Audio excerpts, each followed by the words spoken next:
Following is a production of DallasCowboys.com and the Dallas Cowboys Football Club. How about them Cowboys? Yeah! Go Cowboys! This is Cowboys Storyline with Nick Eatman.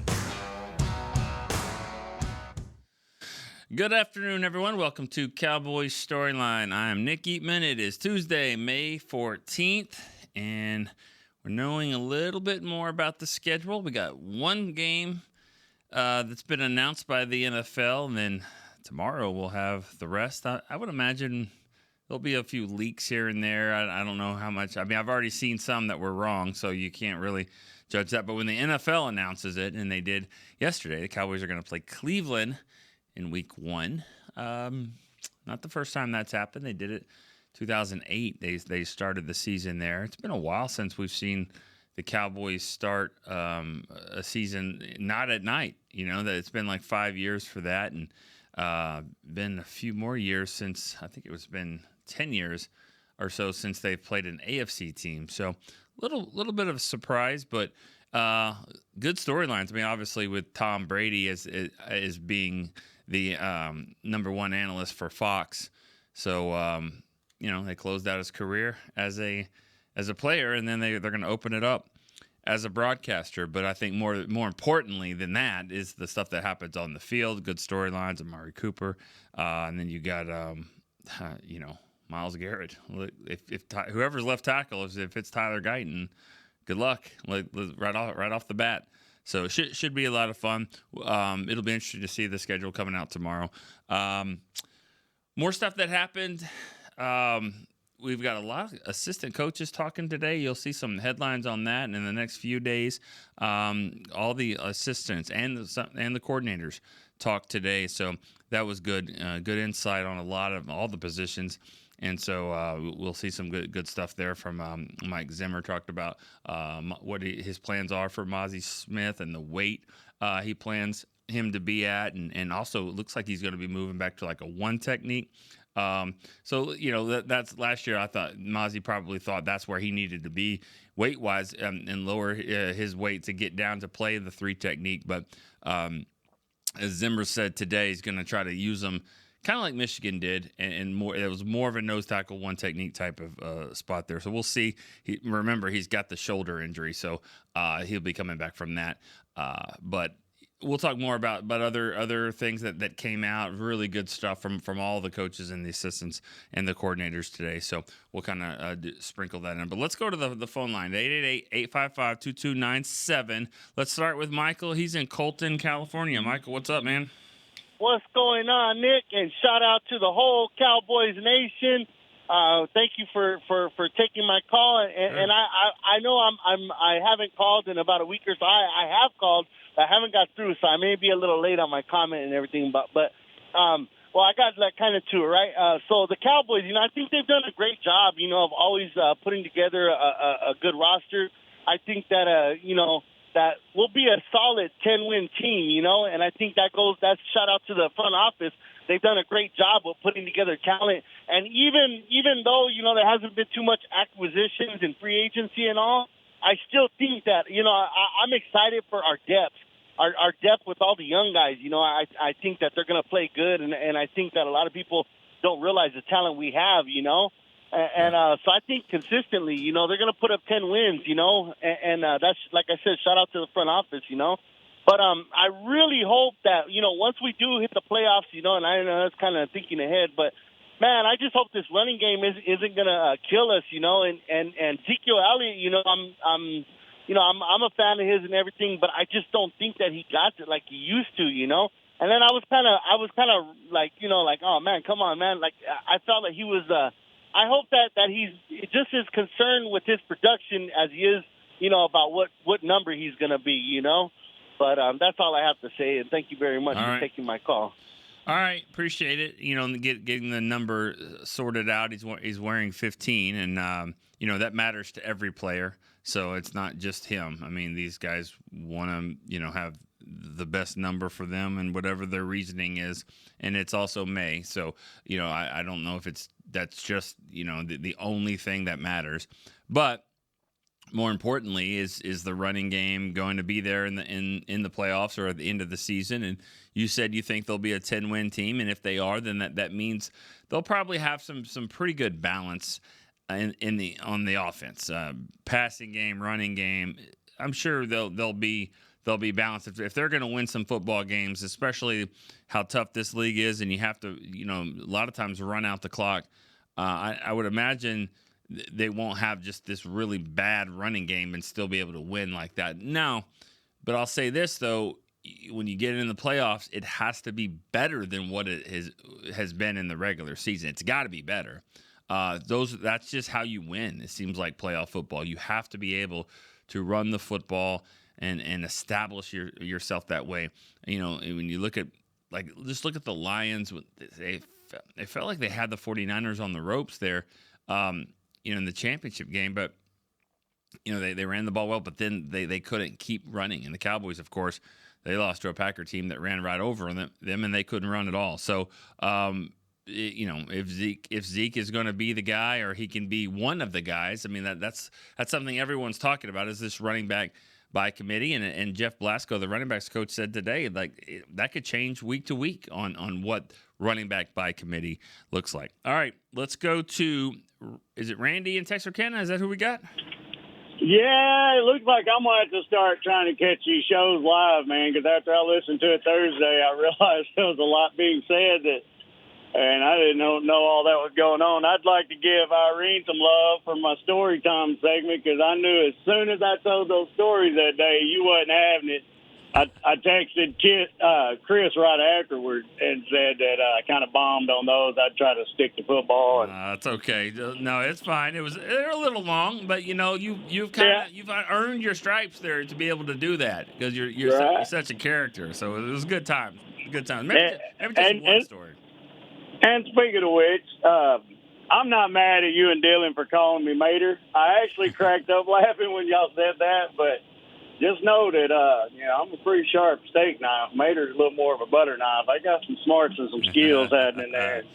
And I would love to hang out with Jeff. He sounds like my kind of guy. And, hey, you never know if Jeff's listening right now. Maybe we can work you into bringing us down there on the sideline for a pregame show called, we can call them the Good Old Boy Podcast or something. I don't know. The Good Old Boys, huh? All right. There you go. All right, so the football talk.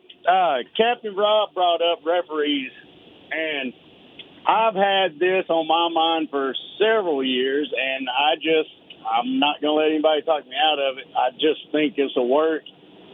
The NFL makes billions of dollars, so they can afford to do this without a problem. They should, two different things. They should, one, make referees a full-time position, because, most of these guys have other main jobs, and doing the refereeing is kind of a side gig for them.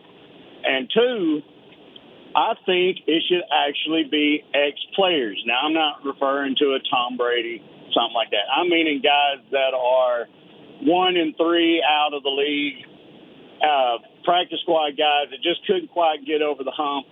While they're still young, athletic, they know the game. If you've got wide receivers / cornerbacks covering the backfield, you've got running backs / linebackers covering the middle of the field, tight ends, quarterbacks / and you make them a full-time employee, they could keep their NFL status working toward the NFL pension. It keeps them in the NFL business. Right. I mean, think of a Jesse Holley out there. I mean, you listen to him talk. He clearly knows the game. You get a handful of those kind of guys, I just think that it'll cut down on the mistake and just all that good stuff. You can read between lines on all that. I just think that that's just the way it should go. What's your thoughts? I like it, and I like the way you're tying it in with the pension plan and all that kind of stuff. Now, but they have to be able to do the job, and I say, like, a guy like Nate Jones, a former Cowboy draft pick. He played for the Cowboys, a defensive back, played about 9 seasons in the league, and he's worked his way up to an NFL official, but he was in the smaller conferences for a little bit and kind of got himself in there. So it's not just an overnight thing, but like you're saying train them to get to that point. Yes. Not a bad idea. I don't think Mater's coming up with that idea. There you go. Yeah. Yeah. Yes, sir. Appreciate it, guys. Yeah. But that's, I've always thought that. I don't know, and there'll be people saying, "Oh, well, if you've got a quarterback watching after the quarterback, he's going to give him the benefit of that." Not really, not especially if you're paying them a good salary and that is their income, and they are being, penalized. The refs would be penalized by pay if they're making horrible mistakes. I think they're going to do the absolute best they can do for one to stay with that program and move their way up, and just like me or you do at our job, you want to continue to climb and do better. So I don't understand why the NFL doesn't do it. Think about how many hundreds of millions of dollars each team has. Each owner has in their team, and they're relying on some guys that are not directly tied to the NFL to make decisions on whether their team advances or not with bad calls. It doesn't make sense to me. I think they should all be under one umbrella and be all paid by the NFL. Yeah, I like but that's what I got. I like it. That's good thinking, and something needs to be done. Thanks for the call, Randy. Something needs to be done, and it's not just get better refs. It's let's you got to fix the problem and maybe like you said, make them a little bit more invested. I always appreciate people that have ideas on it. You can just say the officiating is bad and they got to get better, but here's a way to do it and get people that understand the game. And also the speed of the game is important. The speed of the game is it's fast. And so I'm not saying these guys have to run with them. You don't have to do that. But as far as just being able to understand, when you understand football because you've played it, you have to be able to anticipate, and you're anticipating where things are going. I'm not saying all officials are bad at all. I don't think that, and I don't like to blame officiating a lot. But I do think that they got to figure out ways to be consistent about it, and maybe that's a way to do it. I don't mind that at all. All right, let's keep it going here. Ali in Florida, what's up? Hello, Mr. Eatman. Hi. How are you, buddy? I'm good. How are you? Pretty good, not too bad. Good. I've got a statement, my opinion. Then I have a trivia as well for you. First of all, I think the two most underrated Cowboys need to get paid before CD and Michael and Dak is you and Christine. So you need to tell Derek, just get on the horse wagon and do it right, because Cowboy Nation support that, number one. Number two, I've got actually a little bit of facts here. 1981, Giants drafted Lawrence Taylor on the, I think, second pick overall, which Cowboys, I remember, they burned the phone line to go to the second pick and pick him up. It didn't happen. But he's 240 pounds, 6'3". So is Michael Parsons, 245 pounds, 6'3". And Lawrence played on the 3-4 defense, but he had a lot of good supporting linebacker. Right. And he played mad. I think, personally, trading talk is a little premature because he got a really nice kid, awesome player, pro bowler. I mean, the year Cowboys drafted him, it was Patrick Surtain, then Devonta Smith, Justin Fields, Michael Parsons, and Slater. I mean, even today, you think about it, who you pick over all of them, it should be Parsons. Right. So we need a little good support. Hopefully, Zimmer bring the best out of him and get him play mad, with a little attitude. So then other thing, the trivia question I have for you, Tony Dorsett, 1983, ran the 99.5-yard rushing touchdown. 83. 83, yeah, correct. Right. Sorry. So what other Cowboys hold the longest touchdown in Cowboys history? So, what categories are we talking about here? Oh, yeah, you're so good. I'm telling you, you are so good. I know you're going to ask me that. So could be any category. It could be kickoff. It could be passing.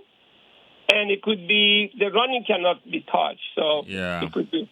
So I hang up and listen. Okay, sounds good. Bye. All right. Bye.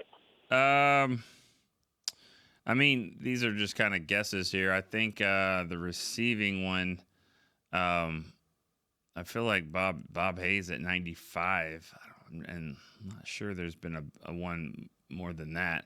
95-yard touchdown for Bob Hayes, like in 1966 or something like that with Don Meredith. I think that's the longest pass. We can look these up. And then kickoff returns, some guy named Amos Marsh has a long one in there. Alexander Wright, Felix Jones, they all had long. Mike Gector had a long interception return. I can look these up here, but it's a good question. I don't have all those. I mean, the easy one, of course, is Dorsett, but I'll look that up here in a second, and I'll be able to throw that out there. Actually, I think I've got it right here. All right, Dorsett has the longest rush up 99 yards. Second is DeMarco Murray, 91 yards. And if something happened last year, then it would change. I feel like one of these did happen last year. 95 is the longest pass. Don Meredith to Bob Hayes. Longest field goals, Brett Maher at 63. Longest punt, 84 yards, Ron Windby. Longest punt return, Dennis Morgan had a 98-yarder back in 1974. And Alexander Wright had the longest kickoff return, 102 yards. Amos Marsh is second with 101. Interception return is Brian McCann at 101 against the Giants. Brian McCann. The longest fumble return is for a guy we just talked to, Greg Ellis. 98-yard fumble return against Arizona in 1999. And, all right, so that's it. Good stuff. Let's go to Greg in Sacramento. Hey, Nick, how's it going? Good, Greg. How are you? I'm doing well. Hey, I don't know if you remember a while back when I called last season, and I was asking you about if any of the players ever do like cross training, cross sports, or like I think I specifically, as a matter of fact, I'm sure I specifically mentioned sumo wrestling, like for our online, for our O line or for our D line, right? Where are you going with this? Well, a couple of weeks ago on Twitter, or maybe it was last week, I saw Micah was in Tokyo, and he was sumo wrestling practicing. I was like, man, look at those guys. They do listen to us. Yeah, they do. They listen to you. They did. Hey, Micah. Yeah. I'll tell you, when I saw that, I was like, hey, I remember I mentioned that on StoryLine a while back. So I was like, I gotta call Nick and tell him. Yeah, Micah doesn't listen to anybody else, but he listened to you. So, no, I'm kidding. Oh, man, it was funny. As soon as I saw it, like, hey, they are doing some cross-training. But anyway, I wonder if it will be helpful for him at all. But we'll see. Yeah, we'll see. But anyway, so there was just that. And then I just wanted to mention one other thing. It's just about this. It's kind of something that's been bothering me. I know a lot of I hear it from Rob in Vegas a lot. And I was actually just talking to another friend of mine who thinks kind of the same way. But when they talk about getting rid of McCarthy if we get another 12-win season, am I the only one thinking that they're crazy for thinking that way? Is that is that the consensus that you're getting kind of from the fan base? Is that if Mike McCarthy gets another 12-win season, that we're just going to fire him? Because I don't think that's a good idea. I get it. Like, I know we want the postseason success, and of course I do too as a Cowboys fan. But I mean, a 12-win season, like, you got to be crazy to get rid of a coach that's getting you 12 wins, right? Yeah. Or am I crazy? You're not crazy. You're not crazy for thinking that. It's a weird dynamic. It really is. I mean, because at some point it's like we got to figure out how to take the next step. And so you're there. You've got there, and you have to figure out why.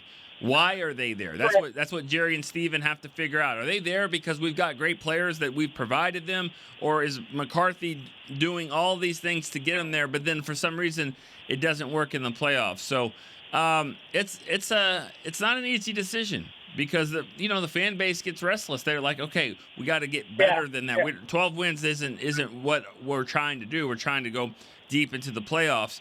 So I kind of think I think it will happen. Did they forget the 8-8? Did they forget the Jason Garrett era? Like we had how many seasons of 8-8? Like I don't know. That's like 3 or 4 times. I mean, it happened. It happened, and it was a different mindset. Jerry, he firmly believed that Jason Garrett would be a really, really good coach, and so when he got here, it was 3 8-8 seasons, and I'm surprised. He just didn't want to make changes, so he got that next year, and then that next year they went 12-4. And so it seems like every time he was on the hot seat, he had a really big year. He just kind of kept, saving himself. But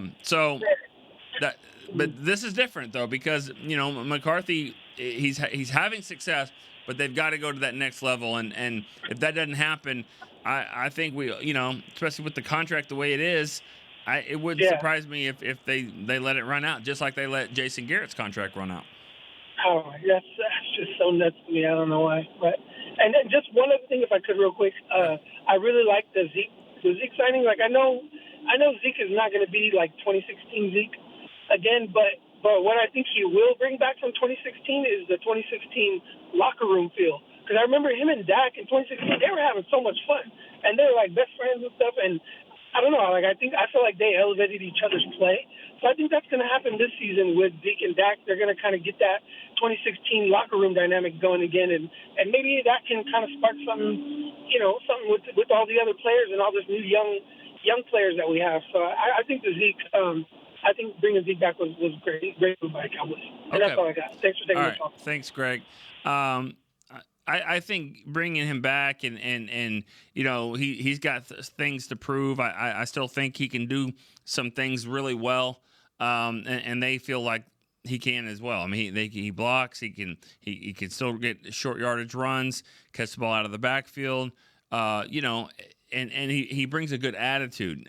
As far as like that 2016 locker room where they were playing, they turned it into like Candyland where they were throwing candy at each other and stuff like that. We got to remember, Zeke was the youngest player in the NFL when he got here. Like he was the youngest player. And so, and him and Dak were young. They were kids. Now, here they are, what, year 9? Is that what it's different. They've taken on a lot of hits that on the field, off the field, a lot of scrutiny.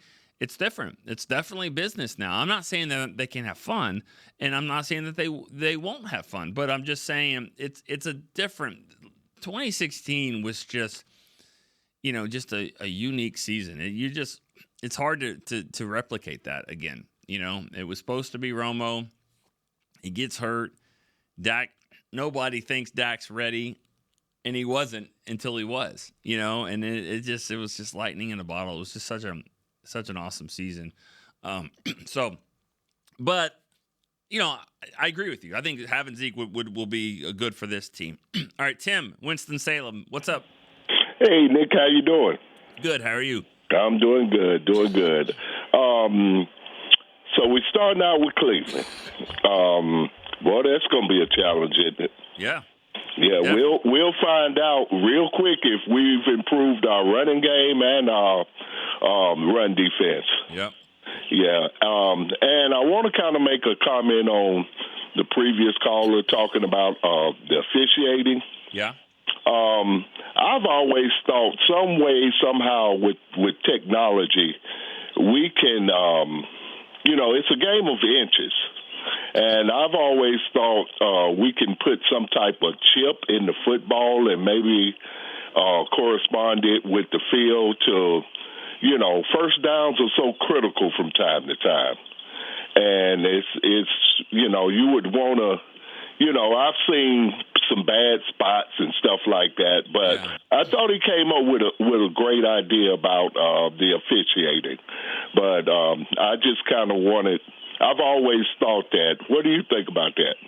Yeah, I mean, like putting the chip in the ball and making sure. I mean, I don't know how you do that with first downs all the time. It's always weird to me it's weird with first downs because The ball comes in and the guy throws it, and the side judge is running in, and I mean, like it can't be like official. I mean, how can they do it like that? He gets closer to the goal line, it seems to get a little bit better, but a guy runs to the 42-yard line and the side judge runs in and the ball rolls over here and he catches it, puts his foot down, and I mean, it actually surprises me how good they have it. When you see the spot, you see where you think the ball is, and then where they snap the ball 30 seconds later, it's pretty close to that. But yeah, technology's here, and I mean, it's always advancing, and sure, I mean, especially in the end zone, it's like if that ball breaks the end zone, I mean, kind of like hockey, the red light on, I mean, I'm fine with that. But it's usually easier to see. But it's those first downs that I think are always tough. But I'm all for it. I'm all for doing everything, everything that they can to make the game better, for sure. Al in Merkel, Texas is next. Hey, Nick, what's going on? Good. How are you doing? I'm doing well. Hey, I got a couple of points right quick. All right. The first one, I'm not sure if somebody might have already suggested this, and I could be wrong, but I thought Dak and CD set the record for the longest You're right. touchdown pass. I knew that 97. 97? I think it was 97 or 98. I thought it was 92, but I could be wrong on that. But Well, I remember looking this up, so you're right. It happens. Guys, I can remember every game, every score from 1983, but I forget about last week. I forget about the last game against the Detroit, and it always happens like that. So yeah, and I just happened to be there as well. Chris will look it up. I think it's 92. I don't think they broke the record, did they? Anyways, go ahead. What do you got? And the second thing is, I came in on the conversation that gentleman was having about the referees. Uh-huh. And my biggest concern is two things. Everything that goes up must come down. The NFL has not always been the most popular sport in America. It is the most popular sport right now. But, I mean, baseball has been there, NBA has been there, and they always do something that drops them down. With baseball, it was the strikes too close together. I think with not bad officiating, but just the mistakes they're making, I think it's going to turn a lot of people off, especially with betting. And then the other one, the one that concerns me, I think the most is, I think Jerry's playing Russian roulette by not signing Dak and CD. And if Dak has a breakout year this year and for some reason we can't pay him, I think the fans could, some of the fans could revolt against Jerry, and I think the value of the team could go down. Well, what are your opinions on that? I'll hang up and listen. Yeah, this Dak one is always tough because you paint a scenario that nobody really wants to see is them not be able to sign him after he has this unbelievable season. Another scenario that they don't want to see is you pay him right now, pay him, and they go 8-8, 8-9, or 9-8, and miss the playoffs or first round exit or whatever, and he doesn't play as well and has a bad game in the playoffs or whatever, things we've seen before, and then he after now heading into his 10th year and he hadn't gotten the job done and the fan base is turning on now. He's making, if Goff is making 53, he's making more than that probably. And I say that, I mean, I understand Goff has had more success in the postseason. I get that. But I still think it's going to be right in that neighborhood. So either way, it's going to be a lot of money. And so that's, they're kind of, I say it every show. I feel like it's a fork in the road. It's kind of where they are right now. Going back to your question about your Dak to CeeDee Lamb 92-yard touchdown against the Lions. I remember, as I'm looking at this page in the media guide, I remember looking at it not too long ago, and I'm like, oh yeah. So I remember there was something that happened this season in 92. It's the second longest pass in the history of the Cowboys. Don Meredith was first with 95 in 1966 to Bob Hayes. And then next is CeeDee Lamb with a 92-yard touchdown against the against the Lions, and that was a 9-point touchdown. If there is such a thing, it was, because he was about to get a safety, and Dak did a great job of getting away from that sack and then finding CD. I think the NFL voted that one of its play of the year at the end of the season.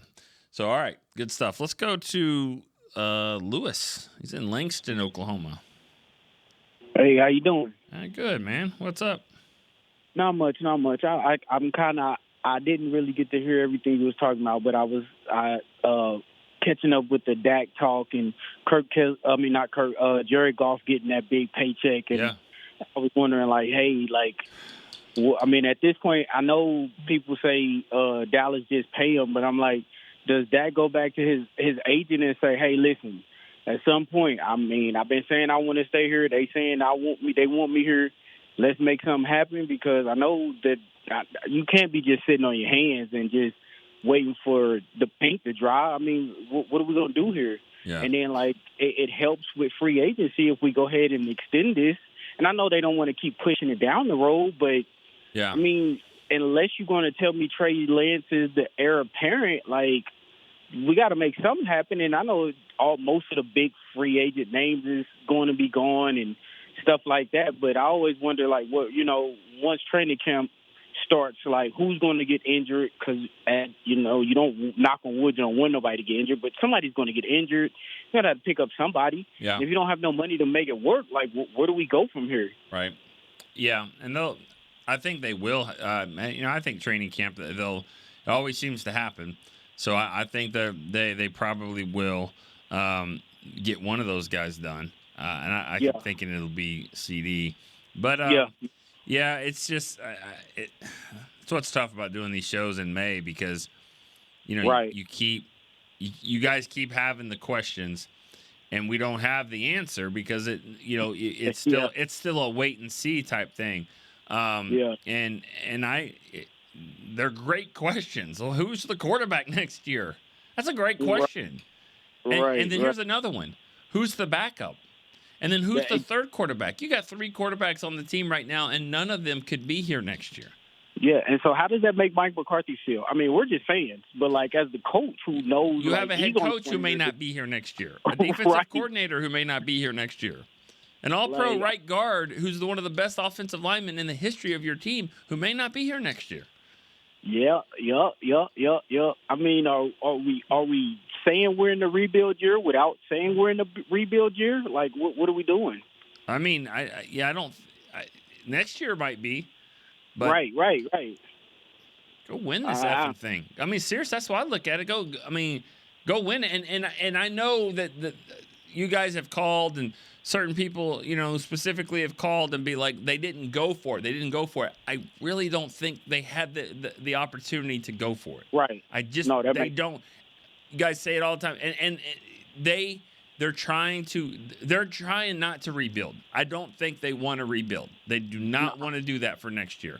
They want to have a really good football team this year and have a chance to have a really good football team next year. They believe in their draft picks. They believe in the young guys. They believe in how they develop, and they think they can do that. They think they can replace with what they have internally and go and have another good year. And the next year is going to be tough. Go ahead. But they don't want to be in regardless, you got all the ins and outs except the quarterback. We've been through quarterback purgatory. We don't want to go back there. Yeah. No, I just feel like Dak will be here. I do. I don't think he's not going to be here. I think they'll figure out a way for him to be here. That's what my gut would be, but I don't know how it all gets done. That's just kind of the way I think, because I think he'll play well this year. I do. Yeah. And I think if he plays well, I think that's probably what'll happen. All right. So okay, one question and I'm out of here. Okay. Who do you think we're getting done on training camp? Because training camp, always we get a sign, right? Training camp starts, there's always a big name getting signed. Who do you think we got? CD? Yeah. Michael Parsons? No, I think it'd be CD. Okay. CD. All right, I'm out of here. Thank you. All right, thanks. That's my guess. Irene in Virginia. We're going to go quickly to Irene. What's up? Hey, Nick. How are you doing?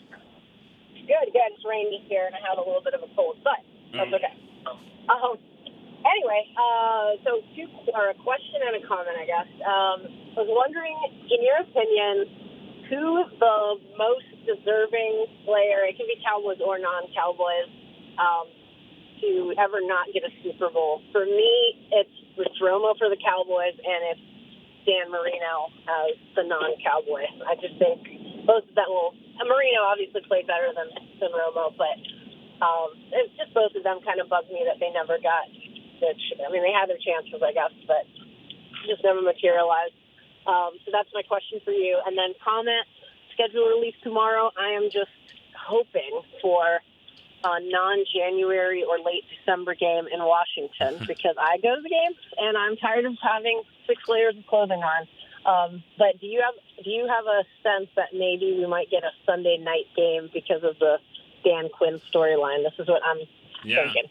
Yeah, I think that would be one you'd want to get somewhat early on into the season, and it might be at home. But I would imagine, let's do that where they're both still pretty relevant. And I'm not saying that they're both going to have bad seasons, but it's possible for one of them to have a bad year. So, that's a good storyline, but it'll be a good one in week 4, week 5. I like mixing it up. I don't think you got to play the Giants every game in week 1, which they're not this year. You don't have to play at the Eagles or the Washington to end the season. I mean, if you're going to start the season on the road, I feel like you should probably finish it at home. Last game of the year. These games always seem to matter, so that would be somewhat fair, I think, if to do that. Not that the league always does a fair schedule, but yeah. All right. Anything else? That's it. All right. Appreciate it. Thank you. All right, Irene. Good question too about the deserving players. I'm trying to think. Dan Marino just seems like the obvious choice there. He's one of the greatest quarterbacks of all time, and he didn't win a Super Bowl. He had a chance his rookie year, 84, I believe. Yeah, first or second year, but he was had a shot, had a great year, and lost to the 49ers. And then after that, there's probably really really good position players. But as far as the Cowboys go, it's Witten and Romo. It's that group right there, that never really got it done. You can look at some of those, any player in the 80s, good players, and, your Everson Walls and stuff like that. But that's really it. It's Witten and Romo for me. And I like the Marino choice. I'm sure there's some other really good ones, but he was pretty. He was outstanding. All right, let's go to Fernando in Miami. How are you, Nick? How you doing? I'm fine. Look, I got 3 Debbie Downers questions today. Maybe you could get me to turn into a Debbie Upper after these 3 questions. Okay. All right, number 1. A lot of these shows, they say that Hoffman and Bass, that could be starters and so on and so on. And I know in the preseason we couldn't run the ball. I know that the Cardinal game, we had all kinds of issues. And I know in the final game against Washington, where everybody was saying, the Cowboys are going to be winning 28-3 at halftime, and they're going to, sit the guys down, and then they'll get ready for the playoff game. We struggled in that game. So I'm wondering, what do people see in these guys? That's number 1. Number 2, Ezekiel. The last time Ezekiel played, we played the 49ers and lost. I remember when Pollard went out with a broken leg, Ezekiel couldn't do nothing. We didn't have a running game. And it looked hopeless with him in there. A lot of people were saying, why don't they play Malik Davis after that game? And then the third one,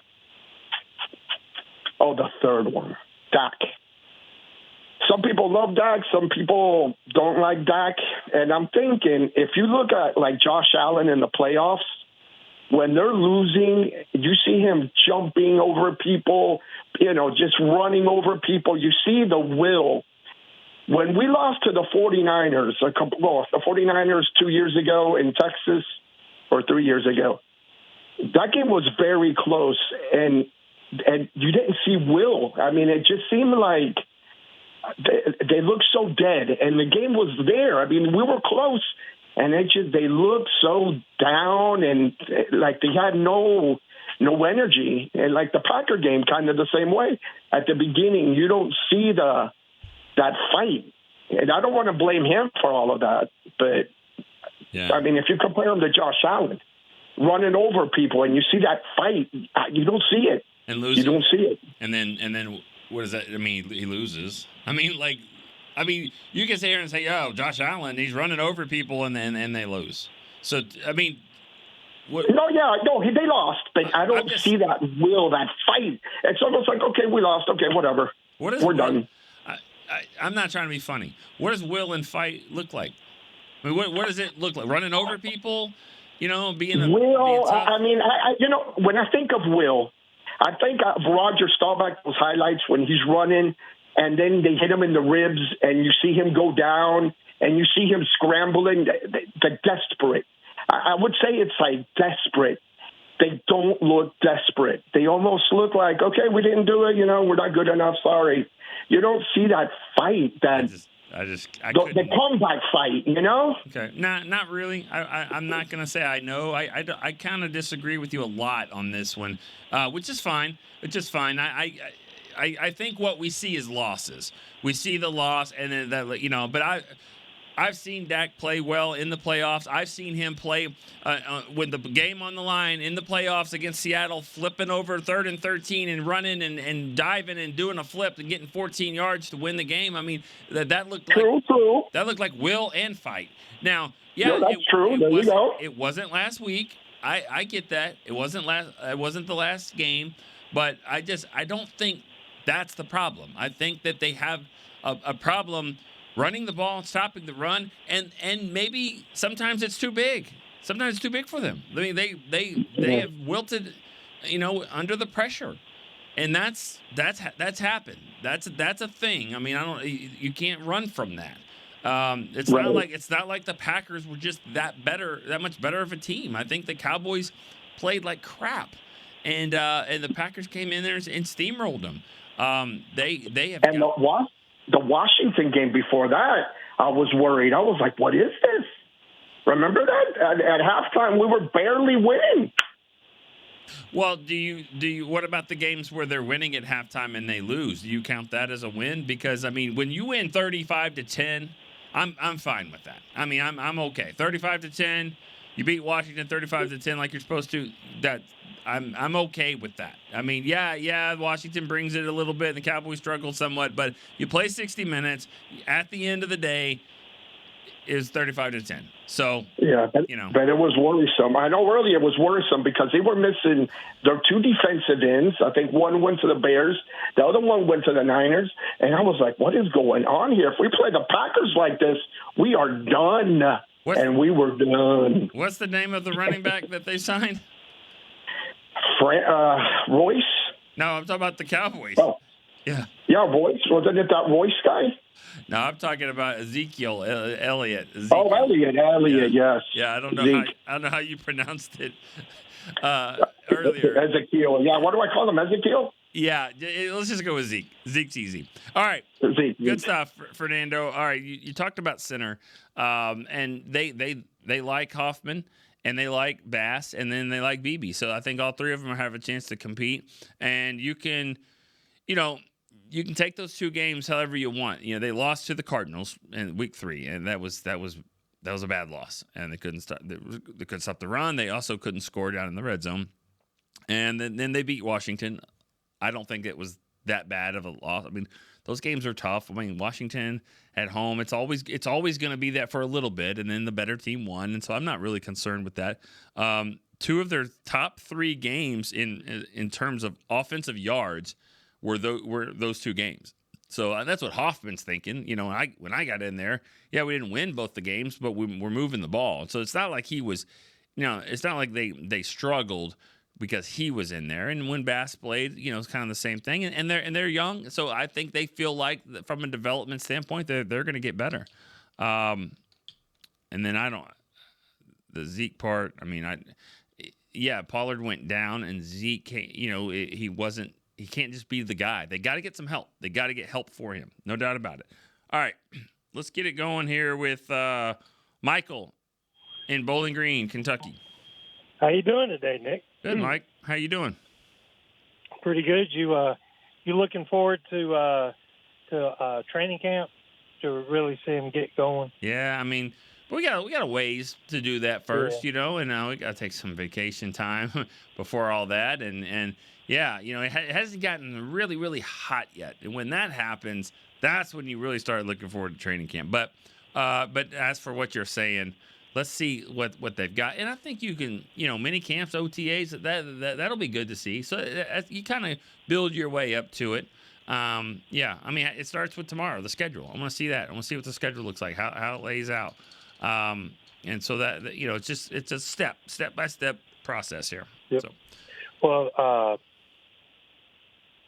I heard this weekend, that the rookies were practicing, and that they had BB at center, and they basically told him right after the draft, go ahead and start getting ready to be center, which I'm enthusiastic about. That's where I want to see him center. Yeah. And but you were talking about earlier about the chip in the football. Uh-huh. You know how people are conspiracy theorists anyway already. The league is scripted and all this. Right. The first time that somebody's watching and they go, all right, we got a first down, and then they go that they were 2 inches short. Oh, the league don't want us to win. They're against us. I mean, that's the way it would be, I think. Well, I mean, you put technology in it. It should, it should help with that, right? I mean, well, there's a lot of people think the Earth is flat. I mean, and really believe it. Yeah. Okay. But I don't. We don't need to get into all that, but yeah. No, you're right. It's always going to be something. I mean, you're always going to complain over something. And if you do start having replay on all these calls and stuff like that, then the game's going to be 4 hours, and people will complain about that. So yeah, there's always something to complain about. Yeah. So all right. I'm just looking forward to training camp and really getting going. And like you said, the schedule tomorrow. And I was hoping we play the 49ers week 1, just go ahead and get a measuring stick, but I guess not. I mean, Cleveland will be good. Yeah, I'm okay with letting that game build up a little bit. I think this team, honestly, I mean, this team is going to have to get better as the year goes on. They're counting on a lot of young players. So, I think, Cleveland's going to be tough week 1. I mean, it's going to be tough almost every game. But I'm okay with the 49ers thing being, it'll probably be early October like it typically has been. So. Well, I'm enthusiastic about the season. I'm okay. I'm definitely on the positive side of it. All right, I'm not looking at any negative. Okay. Well, all right. Good to hear from you, Michael. Thanks for the call. We'll get a text question here from Baraka Johnson. He's in New Jersey, and he lives near Maryland, where the Commander Stadium is. He says, why are people not understanding if Zeke is behind a good line, he will be a productive and get high-value yards? I think he has been behind some good lines. I mean, it's just every year it's just kind of gone down a little bit. And but yeah, I mean, the line, I mean, that's what they're trying to do. They're trying to fix the line. And I think that the Cowboys told us that that's what they value more is getting a good quality offensive line. And when that happens, they feel like they've got running backs that are capable, and Zeke is one of them. So I think that's kind of what the Cowboys are telling us, that's the plan, and that's what we see. All right, Erwin in Denver, next call. Hey, what's going on, Nick? How you doing, Erwin? I'm doing good. All right. So I just wanted to touch on a couple of things. I really think the Cowboys had a really good draft. They, getting BB and Guyton in the, to help out with the offensive line. But I want to ask you, is it confirmed that we're playing Cleveland that first Sunday? Yes. So check this out. One of the things that I think most people are going to be watching, and I think everybody's kind of assuming that Guyton's going to be our starting left tackle. Mm-hmm. he's going to have a hell of a game against Garrett. So I don't know what Dallas is planning on doing. Hopefully, see how it plays out. Maybe possibly give him some help over there, but that's going to be really interesting to watch. Right. Well, I hate to sound like McCarthy here because this is something that Mike would say in the press conference. Like, he hadn't even put a helmet on yet. Like he hasn't really had a practice like that. And so, but you're right. I mean, it doesn't matter between now and then. He's still going to be a rookie in his first game, and he's still going to be going up against Myles Garrett. So, who looks like a superhero. So that's going to be a heck of a challenge. Right. Welcome to the NFL, bro. Here you go. So, I would think he would probably need help. And I would think 4 years from now when they play, if Garrett is still playing and Cleveland comes to Dallas or whatever, you probably need help. The left tackle is going to need help. That's just how good Myles Garrett is. He's really good. I just don't want to see. I don't want to see the game coming down to Garrett just kind of taking over, hitting Dak from behind and causing fumbles and stuff like that. It's just going to be. Well, let's look at it from both ends. Let's look at the positive side, because I don't know who it is for Cleveland. I really don't know their offensive line, but somebody's better be blocking Micah Parsons and making sure Micah Parsons doesn't go around the edge and hit their quarterback in the back and force a fumble and win the game, because that's what Micah. I can promise you this: whatever they say in the middle of the week about the game, Micah circles that game and says, that's me versus Myles Garrett. He will think that way, and I bet Garrett does too. These are two players that are be going for the Defensive Player of the Year. And and so 100% you have to be thinking that way. So I think Micah will try to wreck the game on the other side. So that's gonna be fun too. It's not just like Guyton versus him. It's that matchup. You see it when the quarterbacks. Brady versus Manning.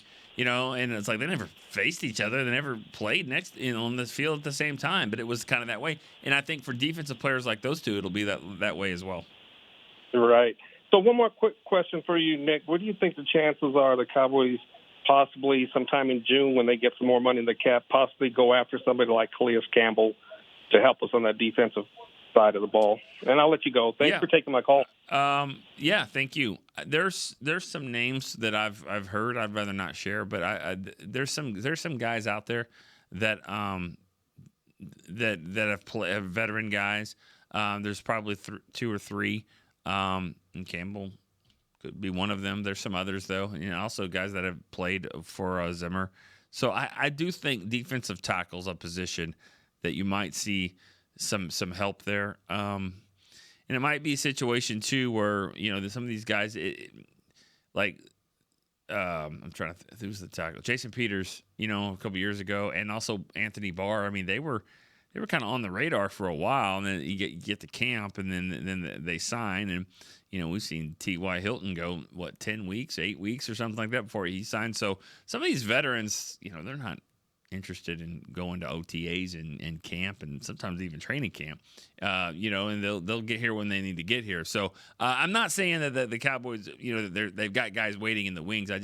There's some players out there that aren't necessarily chomping at the bit to get in right now to the conditioning program, but they're guys the Cowboys are keeping tabs on and might be signing. And what happens is don't forget that you want to give these guys some good reps in the OTAs and mini camp anyways.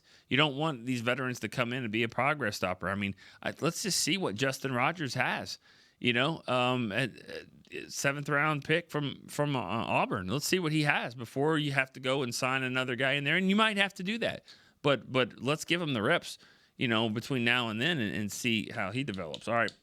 Last caller.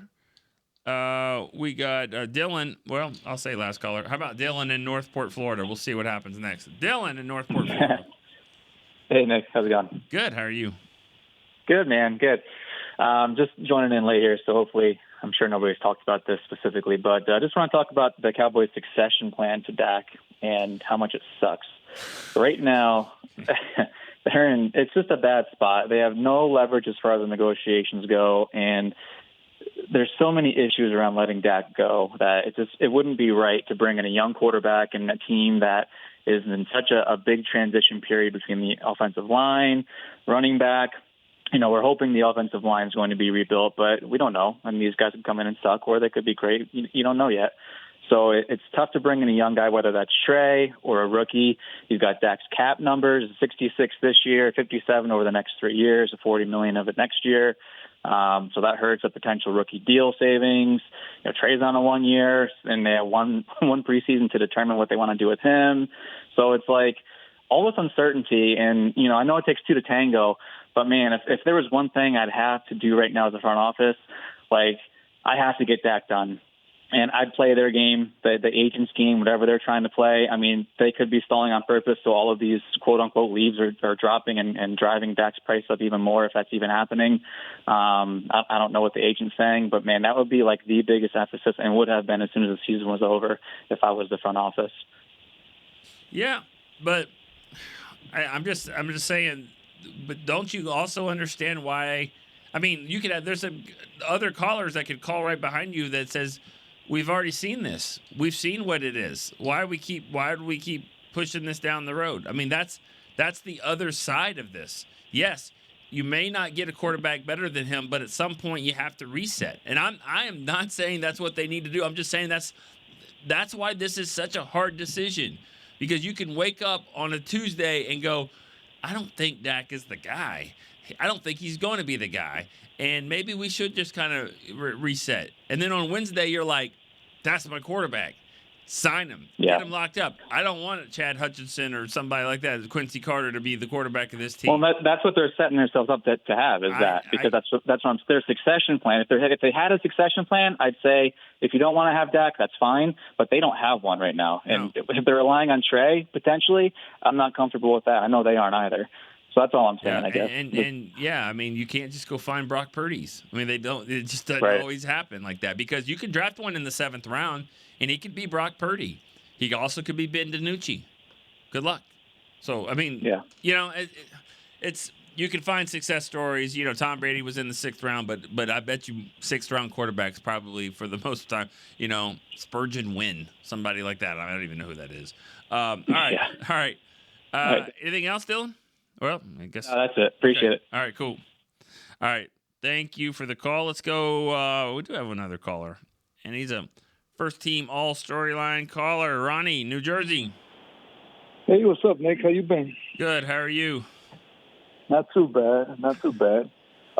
Nick, you know what? All these times that I've called, I've always had in mind that I wanted to tell you who the wrestler. You know how everybody always mentions the wrestler? I'm like, man, I always forget after I hang up. I'm like, oh, that's right. Oh, yeah. Hulk Hogan, man. Hulk Hogan and the Ultimate Warrior were my favorites growing up in the 90s. Yep. When I watched wrestling a little bit, it was Hulk Hogan and the Ultimate Warrior. Hulk Hogan was the guy. Yeah. Hulk Hogan, man. Yeah. He was so cool.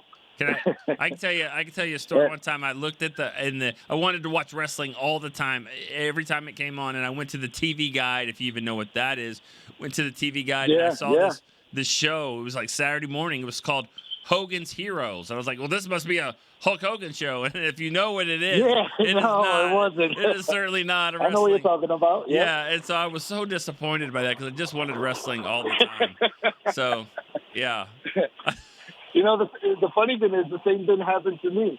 I actually, when I heard Hogan's Heroes, I thought it was about Hulk Hogan. And when I was watching it, I'm like, what the heck is this? Yeah, what is this classic TV show? Yeah, so. Yeah. All right. What I was going to ask you, Nick? I know I'm holding you up because you got to go. But right now, I know the rookies were in OTA. Are the rookies and the vets, are they working out together now on OTAs, or is that something that they do separate right now? The veterans? Yeah, they started, right? Didn't they start on Monday? Yeah. So they're all together now? That's what I wanted to know. And do you see, I mean, I know you guys, some of you guys get to watch through the windows or whatever. I hear Amber sometimes talking. And Nope, we don't do you see get anything. to watch them practice, or we don't see just anything to see like how the that. rookies are doing against the vets? You know what I'm saying? Like They give us an I know OTA. it's no shoulder pads or anything. Yeah, they give us one OTA day to go watch. So we watch it and see that. I mean, sometimes you can kind of see who's out there and what number somebody's wearing or that kind of stuff, but really don't get into who's doing what and that kind of stuff. So No, I know. I just wanted to see from your point of view how you were seeing this class compared to last class. Because I hear there's a lot of talk about this class now. I like that center. Well, I know they're gonna try him out at center. BB, I think that's gonna be my guy, man. That guy BB, that's my guy. That's what I like. Tough, mean, and smart.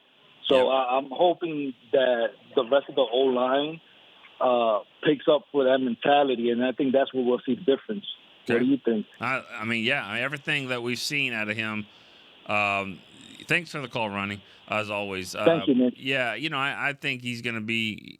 I think he's going to be good. He's got some faults there. That's why he went to the third round. But toughness, like you said, tough, mean, and smart. I like that. And that's. He's going to be. I think he'll fit in really, really well with this team, and he'll have a spot. I would think at some point over the next 2 years. This year, next year, he will be starting at center guard or back and forth, one or the other. A smart lineman who's tough like that, and then takes pride in his work. And I love the fact that he's working with Guyton, so much. These two guys that it's like. They're both pushing each other to be starters, and so that's really neat. I think they're going to be good. All right, let's go to Zach in Germany. Hey, Nick. How you doing? Good. How you doing, man? I'm good. What's up? Good. What do you got? I got two statements and then a question for you. So Okay. The first one, I was trying to call last week. You guys are all tied up on the lines, which is great for business, right? Yeah. Question I have, or statement I had, was in reference to Zeke being the starter or something along those lines. I agree with you. I see us likely bringing somebody in, either a roster cut at the end of camp. Yeah. There's some really deep rosters out there. If you look at Miami or even the Panthers, where they have 3 starting caliber guys on that roster, it's likely somebody along the line might get cut. So keep that open. I agree. The other thing, I think Zeke's a great pickup, and I'm glad to see him back. I agree with a lot of fans, though. Week 1, it'll be interesting to see who actually starts. Yeah. Second piece was, I think we should temper our expectations for some of the rookies. You look at Guyton, he really reminds me of Tyler Smith in a lot of ways. Big athletic guy, a little bit raw, but when Tyler Smith came out, a lot of people didn't like that pick, and now look at him, Pro Bowl guard, could be a tackle. Mm-hmm. So that's a great pickup. Same thing with BB, though. Somebody said last week, and I had a laugh. He's like, "Hey, no worries, we got the next Zach Martin." Do you have any idea how difficult it is to get a Zach Martin? Yeah. Guy, 10-time Pro Bowler, etc. I think BB's going to be a great player, but let's not forget, 3rd-round pick. He fell for a little bit of a reason, but I think he's going to be a good addition. The question I had, though, is the safety group. How do you see Zimmer's scheme with the safeties in comparison to what we had last year with Quinn? Yeah. Is Kurtz going to be down box, or is he going to drop back a little bit? How do you look at Hooker, etc.? Okay. All right. Well, I appreciate the call, Zach. Good questions. Kurtz is not on the team. He is not he was a free agent that didn't re-sign. So but what they have is they still have Hooker, and they have Donovan Wilson, and I think Marquise Bell. And to answer your question about Zimmer, I think Zimmer's safeties. I think safeties play safety as opposed to safeties playing linebacker. I think you're going to see maybe less speed than you have before. But that's okay as long as they're stopping the run, get up there and make some plays, be sound. Linebackers go to the next level. They're gonna hit a linebacker as opposed to hitting a safety. So I think I think the safety position is pretty strong. I mean, I really like Wanye Thomas. I think he has a chance to be a really fine player. So I like him. Mukwamu has shown some flashes here. Got a couple of guys. I think his name's Amani Johnson, maybe from Nevada. I mean, good, tall. We'll see if he can play. But I just think pretty good depth there at safety. And then going back to what you said about BB, I mean, he could be a Zach Martin type, but third round pick. I mean, Connor McGovern was a third round pick. Connor Williams was a second round pick. It's not easy to get some of these guys and turn third round picks into really great players. I mean, it happens, but it's hard to do. So let's, like you said, let's just kind of chill on that. But so far so good on what they're doing and what they're saying. I think they're both, him and Guyton, are going to be good players. All right. Great show. Appreciate that. We got 14 calls. We had some, a lot of our regulars called in today, so really good stuff. All right, we'll be back Thursday. We're going to do this again on Thursday at 1 o'clock. For Chris Beam, I'm Nick Eatman. We'll see you next time on Storyline.